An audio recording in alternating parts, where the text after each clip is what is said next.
What if Ross Perot won the 1992 election? In the landscape of American presidential politics, few moments stand out as starkly as Ross Perot's 1992 run. A billionaire entrepreneur, unapologetically independent of both the Democratic and Republican parties, nearly changing the trajectory of the United States. What if Ross Perot had not just captured the public imagination but the presidency itself? How would his victory have altered the nation's future? Today, we explore this hypothetical yet provocative scenario, analyzing not only the policies Perot championed in 1992, but also the challenges and opportunities his presidency could have presented. More importantly, we'll investigate what lessons modern politicians might glean from this historical what if. The early 1990s were a time of widespread dissatisfaction. President George H.W. Bush, coming off a wave of success from the Gulf War, struggled with declining approval ratings due to a shaky economy and his reneged promise of no new taxes. Meanwhile, a young Arkansas governor named Bill Clinton was making waves with his charisma and promises of change.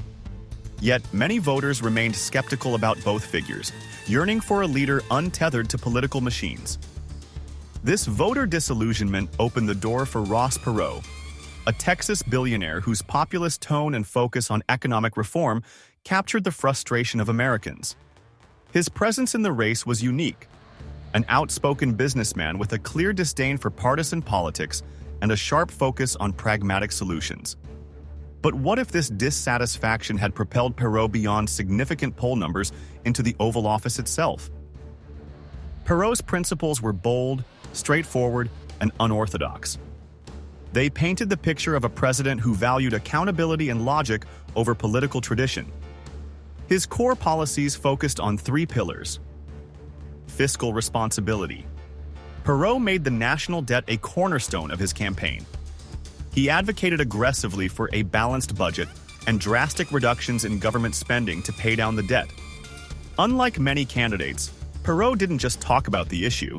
His campaign infamously used graphs and charts during TV appearances to explain it. Government reform. Perot criticized inefficiencies in government bureaucracy, promising to restructure agencies and redirect resources toward national priorities. He emphasized the idea that Washington, D.C. operated too much like a good old boys club and too little like a well-run business. Trade policy. Perot vehemently opposed the North American Free Trade Agreement, NAFTA, arguing it would lead to a giant sucking sound of American jobs vanishing overseas.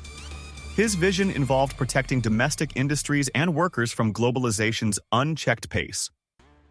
These ideas struck a chord with voters, but if these policies had been implemented, how might they have reshaped America? Imagine January 1993. Ross Perot is sworn into office.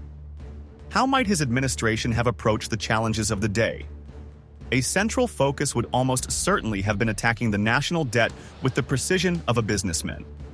His relentless push for budget austerity could have forced both parties in Congress to consider harsh cuts to federal spending. Essential programs like Medicare, Medicaid, or defense might have faced reductions, sparking debates over balancing fiscal discipline and social welfare. While Perot's efforts to streamline government would potentially have led to greater efficiency, they also might have alienated Washington career politicians unwilling to cede their control. Cutting wasteful spending and redundancies sounds ideal, but the ripple effects, like job losses in government sectors, could not have been ignored. Perot's presidency likely would also have brought a new cultural emphasis on fiscal accountability. His leadership might have influenced how subsequent presidents and lawmakers approach spending, leaving a long-lasting legacy centered on careful financial management. Perot's stance on NAFTA, a hallmark of his campaign, might have significantly impacted America's role in global trade and its economy. Had Perot blocked NAFTA's passage, the United States' trade relations with Mexico and Canada would have been fundamentally altered, possibly stunting the rapid wave of globalization that defined the 1990s and beyond. Critics of free trade agreements often point to job outsourcing and reduced opportunities for American workers, two issues Perot foresaw and sought to prevent. His policies might have created a more insular American economy, focused on protecting domestic jobs at the potential cost of international relationships. More broadly, Perot's foreign policy approach could have shifted the U.S. focus from costly military interventions to economic stability.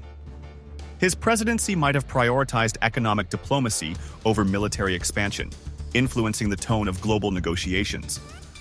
Perhaps the most fascinating part of this hypothetical situation is to consider the uphill battle Ross Perot would have faced as a third-party president.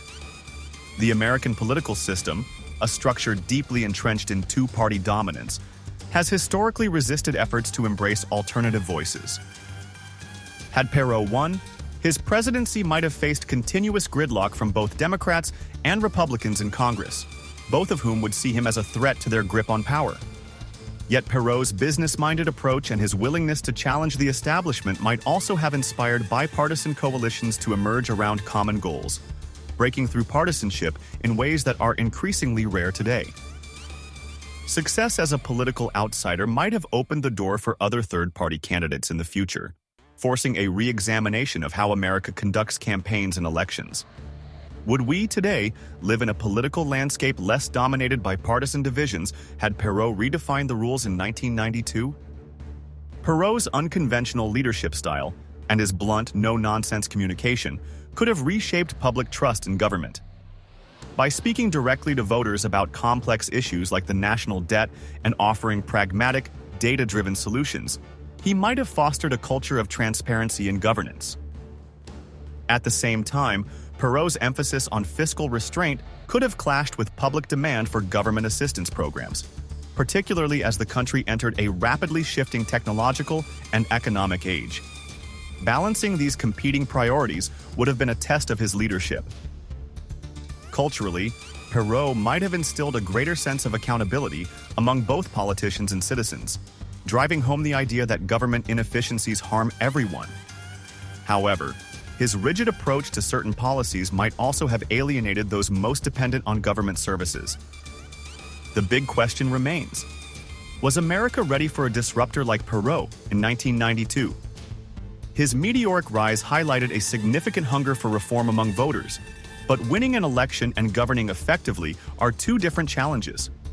Without strong party infrastructure or allies in Congress, would Perot have thrived?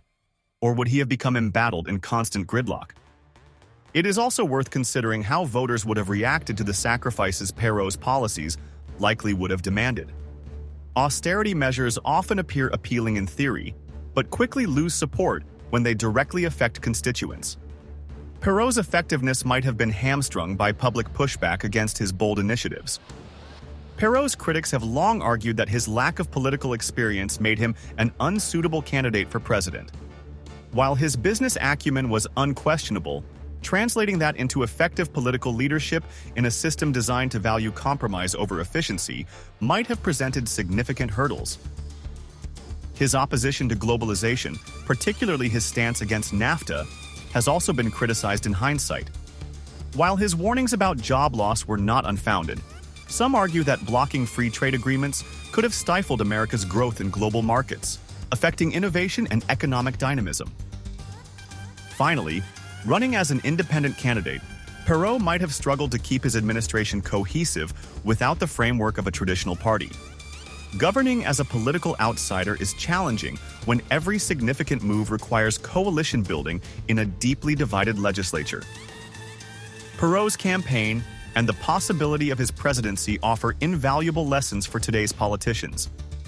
His ability to connect with frustrated voters through clear messaging, a focus on policy substance, and an outsider's perspective remains highly relevant in an era of growing distrust in traditional political establishments. His success as a third-party candidate, garnering nearly 19% of the popular vote, shows the power of addressing issues that resonate deeply with citizens, regardless of party affiliation. Politicians today can learn from his unabashed dedication to transparency, his data-driven approach, and his refusal to pander to entrenched interests. The hypothetical presidency of Ross Perot invites us to dream of an alternate future, one where pragmatism, financial discipline, and outsider perspectives took precedence over political partisanship. In a divided world, his legacy reminds us of the potential strength of a unified yet independent vision. What does this scenario teach us about leadership and governance? Perhaps it's that bold ideas, though fraught with challenges, hold the power to shift paradigms. For politicians and citizens alike, Perot's story serves as both a cautionary tale and a call to reimagine what's possible in the realm of political change. Like and subscribe for more from History Twist.